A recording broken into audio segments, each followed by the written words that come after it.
Hello అండి, ఈరోజు మనం దొండకాయ మసాలా కర్రీ ఎలా ప్రిపేర్ చేసుకోవాలో చూసేద్దాం. ముందుగా దొండకాయలు తీసుకొని బాగా వాష్ చేసుకొని మధ్యలోకి 4 భాగాలుగా కట్ చేసుకొని వీడియోలో చూపించున్నాను కదా, అదేవిధంగా 4 భాగాలుగా కట్ చేసుకొని పక్కన పెట్టేసుకుందాం. ఈలోపు మనం కడాయి పెట్టుకొని 1 టీ స్పూన్ కొబ్బరి ముక్కలు, 2 టీ స్పూన్ పల్లీలు వేసుకొని కొద్దిసేపు వేగనిచ్చి, అదేవిధంగా 1 టీ స్పూన్ జీలకర్ర, అలానే ధనియాలు 1 టీ స్పూన్ వేసుకొని కాస్త వేడయ్యేంత వరకు ఫ్రై చేసుకుందాం.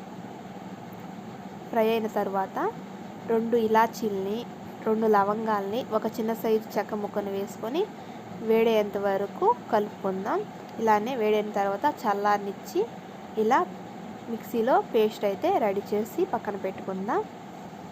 కాస్త అల్లం కూడా వేసుకొని ఈ విధంగా అయితే పేస్ట్ చేసుకొని పక్కన పెట్టుకుందాం. అదేవిధంగా కడాయిలో ఆయిల్ పోసుకొని కట్ చేసి పెట్టుకున్న దొండకాయల్ని ఆయిల్లో వేసి ఒక 5 మినిట్స్ మూత పెట్టుకొని సిమ్లోనే ఉంచేద్దాం.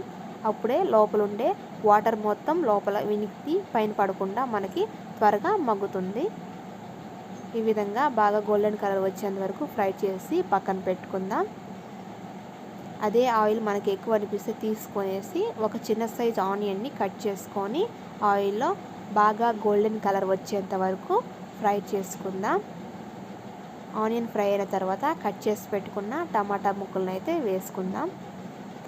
టమాటా త్వరగా వేగాలంటే 1 teaspoon salt, 1 teaspoon పసుపు వేసి కాస్త సిమ్లో పెట్టి మగ్గనిద్దాం. అప్పుడు మనకి టమాటా బాగా దగ్గరికి గ్రేవీ లాగా అయితే వచ్చేస్తుంది. ఈ విధంగా టమాటా అయితే మగ్గిపోయింది. మగ్గిన తర్వాత మనం రెడీ చేసి పెట్టుకున్న మసాలా పేస్ట్ని అయితే యాడ్ చేసుకొని బాగా మసాలా కలిసేంత వరకు కలుపుకుందాం.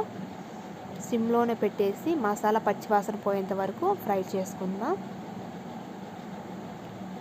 మసాలాని ఎంతవరకు అయితే అంతవరకు మీడియంలోనే పెట్టి ఫ్రై చేసుకోండి. ఎక్కువ హై ఫ్లేమ్ పెట్టేస్తే మసాలా అంతా మాడిపోతుంది. అలానే టేస్ట్ తగ్గట్టు మనము కారాన్ని అయితే యాడ్ చేసుకొని పచ్చివాసన పోయేంత వరకు ఇలా కలుపుకుందాం. రుచి చూసుకుంటూ కారం కావాలంటే యాడ్ చేసుకొని సాల్ట్ కూడా యాడ్ చేసుకొని మనము దొండకాయలు ఫ్రై చేసుకొని పక్కన పెట్టుకున్నాం కదా, అవి కూడా యాడ్ చేసుకొని ఇలా బాగా మసాలా పట్టేంత వరకు సిమ్లో దొండకాయల్ని బాగా ఫ్రై చేసుకుందాం. ఒక 2 మినిట్స్ అలానే మూత పెట్టేసి మన లోపల ఉండే ఆయిల్ పైకి వచ్చేంత వరకు కొద్దిగా మగ్గనిద్దాం. ఇదిగోండి వీడియోలో చూపిస్తున్నాను కదా, ఆయిల్ అయితే పైకైతే తేలుతుంది. అలానే ఫ్రై చేసుకుని మనము ఈలోపు చింతపండు అయితే నానబెట్టుకున్నాం కదా, ఆ పులుసుని టేస్ట్ తగ్గట్టు కాస్త వేసుకొనేసి కలుపుకుందాం. మీకు సపరేట్గా వాటర్ యాడ్ చేసుకోవాలంటే యాడ్ చేసుకోండి. నేనైతే కాస్త వాటర్ పడుతుంది కాబట్టి కొద్దిగా వాటర్ పోసి ఒక 5 మినిట్స్ అలానే సిమ్లోనే మగ్గనిద్దాం.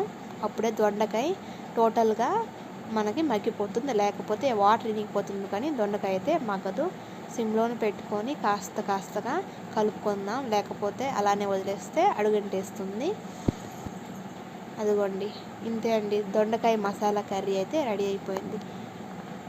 చాలా ఈజీగా ఎలాంటి రిస్క్ లేకుండా దొండకాయ కర్రీని ఇలా ప్రిపేర్ చేసుకోండి, ఎంతో టేస్టీగా ఉంటుంది. మీకు కూడా మా వీడియో నచ్చినట్లయితే తప్పకుండా సబ్స్క్రైబ్ చేసుకోండి. ఇలాంటి మంచి వీడియోస్ ఎన్నో మీకు కూడా కావాలంటే తప్పకుండా మా ఛానల్ని ఫాలో చేయండి. మీకు ఎలాంటి రెసిపీ కావాలన్నా కామెంట్ చేయండి, తప్పకుండా నేను కూడా ట్రై చేసి మీకు వీడియో రూపంలో లభించేలా ప్రయత్నిస్తా. Thank you for watching. Like and subscribe for more videos.